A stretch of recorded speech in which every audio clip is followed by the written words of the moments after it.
They're known as the Secretary of Everything Else, but this cabinet position has almost as much to do with how the US combats climate change moving forward as the Department of Energy and the Environmental Protection Agency do. Plus, they have a hand in creating super realistic Minecraft worlds, and they have the best Instagram account of any cabinet department, as well as an impressive following. It's the Secretary of the Interior, and here's why you should care about who fills the role and what they decide to do with their time in office. The Interior Secretary is a lot like the property manager of the country. It may seem like a stretch of a comparison, but hear me out. Much the same way a property manager handles the upkeep of an apartment complex and makes sure all tenants are happy, the Interior Department, sometimes referred to as the Department of the Home, makes sure the 500 million acres of public lands, our wildlife, water, and energy are managed responsibly and respect tribal nations, all while promoting economic growth. And who better to explain what the head of the department is responsible for than a former Secretary of the Interior herself.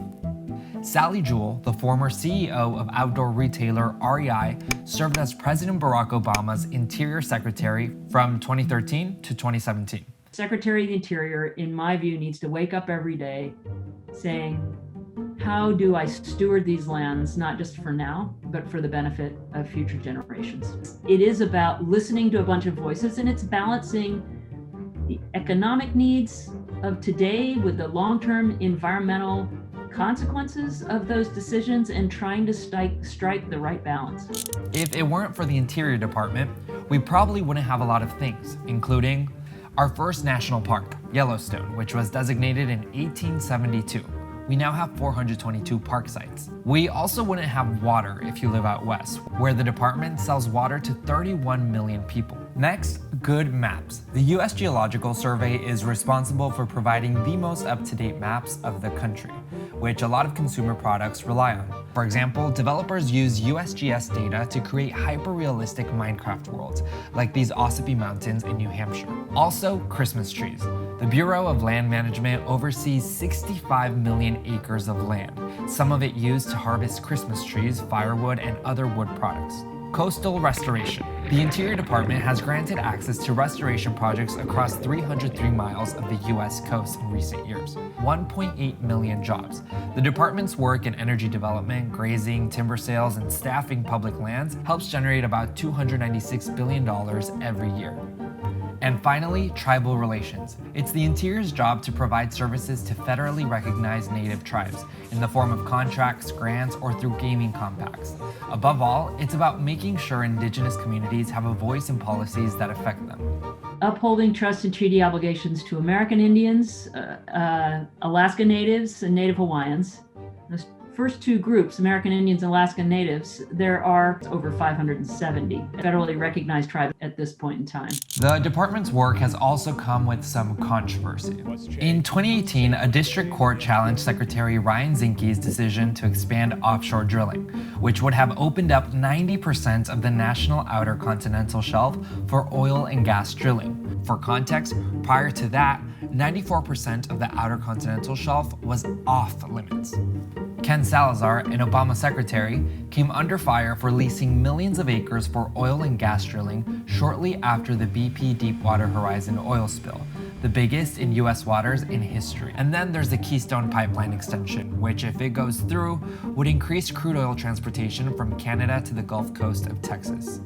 Just to give you an illustration, we sat down with EPA Administrator Gina McCarthy, Secretary of Energy Ernie Moniz, with Dennis McDonough, President Obama's Chief of Staff, and John Kerry, Secretary of State, to talk about Keystone, to provide our perspectives, the safety aspects, the energy aspects, demand for energy, but also the environmental aspects. So, we can provide our perspectives as energy or interior or EPA about why one may or may not want to do this. If it seems like the Interior Department is responsible for a wild variety of things, that's by design. The Interior Department came to be after President James Polk's Treasury Secretary suggested the General Land Office, which oversaw public lands at the time, be removed from the Treasury Department's purview because it was so dissimilar to its other duties. He thought the same thing about the Patent Office in the State Department, the Indian Affairs Office in the War Department, and the pension offices in the War and Navy Department. He suggested all those should form a new department, the Department of the Interior, and in 1849, Congress agreed. And to help the secretary carry out the mission of the department, there's a team of people, a deputy secretary and 5 assistant secretaries, each responsible for a specific department, like Fish, Wildlife and Parks, or Indian Affairs. As we look ahead, what does Jules see as the biggest task for the department? But it's climate change. We have a mess on our hands. We must act now. We cannot wait. We are way, way behind. We should have acted a lot sooner. We understand that now. The science is clear. And I think the Department of the Interior has a really important role to play in saying, here's how you fit in a future that does address climate change. Here is the kind of job that you can have in renewable energy. If nothing else, the Interior Department is one worth following for the oxymoron it can quickly become. While the department's National Park Service could be working overtime to preserve the Rocky Mountains, the same department's Bureau of Land Management may be working to finalize leases for oil and gas drilling around those same mountains. It's messy, it's complicated. It's much more complicated than running a private business. Anybody that says, why can't government run like a business, does not understand that the public is really broad. And when you are running a business like I ran REI, your customer is clear, your scorecard is clear, you know every day how well you did. That is not true in government, and yet it is a system that forces us to listen, and that's really good.